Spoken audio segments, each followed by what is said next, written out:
So in this video, we'll start out by writing the electron configuration for cobalt, and then we'll do the CO2 plus and CO3 plus ions. We'll remove some electrons to form these ions. So we need this electron configuration here first, just for CO.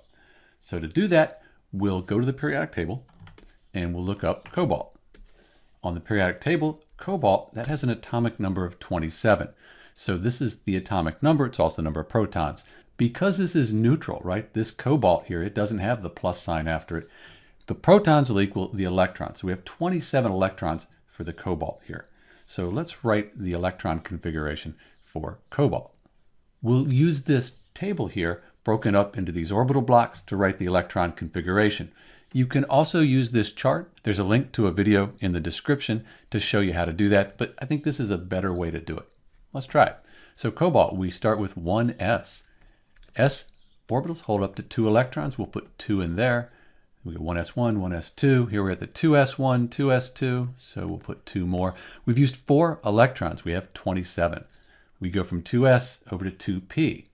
The p orbitals, they can hold up to 6. So we'll put 6 in here. From 2p, we go back over 3s1, 3s2. We go to the 3p. We put our 6 in there.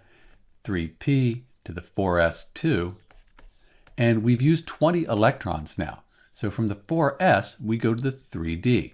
D, that can hold up to 10, but we don't need 10, we only need 7. So let's just do 3d 7. This is the electron configuration for cobalt. So you see that the 4s is before the 3d. That's often okay, but it's probably a little more correct to put the 3d before the 4s with these transition metals. If we look on the periodic table for cobalt, it's going to end in the 3d7 here. So we go 4s1, 2, and then 3, 1, 2, 3, 4, 5, 6, 7. So there's cobalt on the periodic table. We could write this as an abbreviated notation. And the way we do that is we go back and we find the noble gas that comes before cobalt right here, and that'll be argon.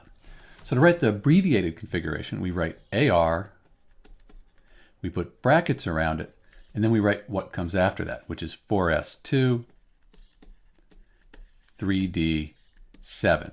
We said we'll reverse these. So we have an electron configuration just for CO, just for cobalt here. Let's focus on this to do the ions. So for the CO2 plus, the cobalt 2 plus, called the cobalt 2 ion, we're going to lose 2 electrons. It's a positive, so we've lost electrons, and that's made this positive. And what we'll do is we'll take this notation and we'll just get rid of 2 electrons. And we'll get rid of them from the 4s2. That's there on the end. That'll leave us with this 3d7 here. So this is the electron configuration for CO2 plus. For CO3 plus, we're now going to take 1 from the 3d7 and get 3d6. That'll look like this. And that's the electron configuration for CO3 plus. So once you get the electron configuration for cobalt, this is pretty easy.